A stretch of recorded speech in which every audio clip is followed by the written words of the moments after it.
Hello everyone, welcome to the ichimokucharts.com hourly analysis for the SP 500 for Monday, August the 30th, 2010. Well, the market opened up within the window that we described previously as offering very strong resistance, and it opened up with a very small bodied green candle. The market failed to take out the high of the previous candle, and obviously, the bulls weren't strong enough to take out that high. Then throughout the remainder of the trading day, we had fairly large red-bodied candles dominating the trading today. The large red bodies denote the sellers making very strong net bearish progress.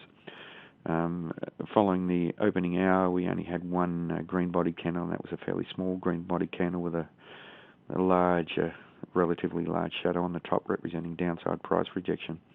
Now, interestingly, the market had an opportunity to interact with the cloud and found that area as a level of resistance. So we can see that the market was actually tracking the cloud to the downside. In the last hour, the market had an opportunity to interact a bit more closely with the cloud, and there was very strong selling that came in. So the cloud offers very strong overhead resistance for this market.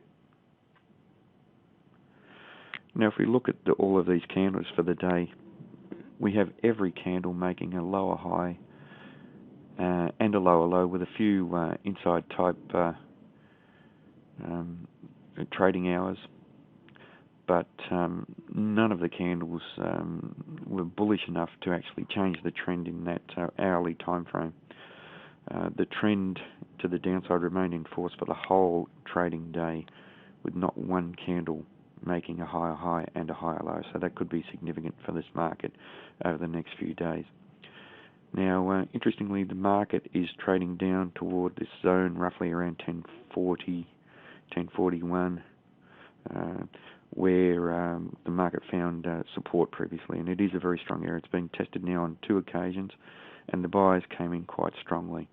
So there is a very strong possibility, considering how bearish the market closed the today's trading session, that the market will test that area again.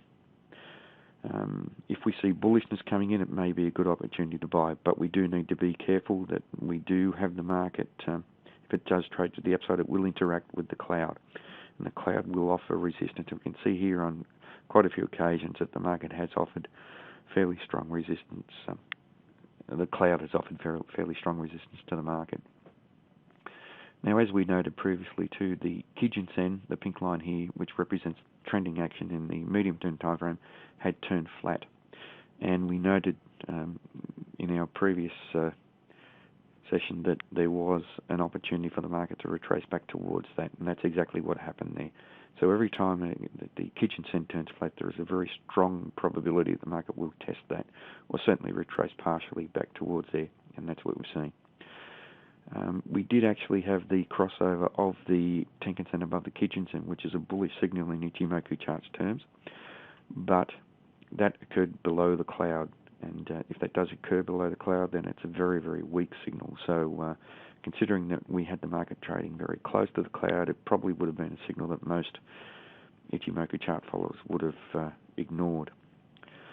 Certainly we would have liked to have seen a higher high and a higher low to confirm a change of trend, but that didn't happen throughout the trading day. Just looking at the Tenkan-sen, that's the blue line here, represents the fast-term trending action. That's pointing down, and that's representing the momentum that the market has to the downside at the moment, so fairly strong momentum to the downside. In bigger picture terms, though, with the Kijun-sen pointing flat, the market is retracing part of this previous upswing. Now, in overall terms, the market is trading below the cloud, so we have a bearish market in the longer time frame, but also bearish in the medium-term and fast-term time frame, because we're trading down below both the Kijun-sen and the Tenkan-sen. So for the next trading day, obviously the low of the current candle is important for a test around the 1040 area. To the upside, very, very strong resistance overhead, and the market will immediately interact with the cloud. So we could see the market finding resistance anywhere up within the cloud here, but certainly we also need to watch this window, which is still open. And basically, a window in candlestick terms is a gap, and that's that gap there that was set up 3 or 4 trading periods ago. And that's still active, and it's been tested on a couple of occasions, and the market's been rejected from there. So we have this market trading between the resistance offered by the window and certainly now resistance offered by the cloud, and the support offered down around the 1041 to 1040 area.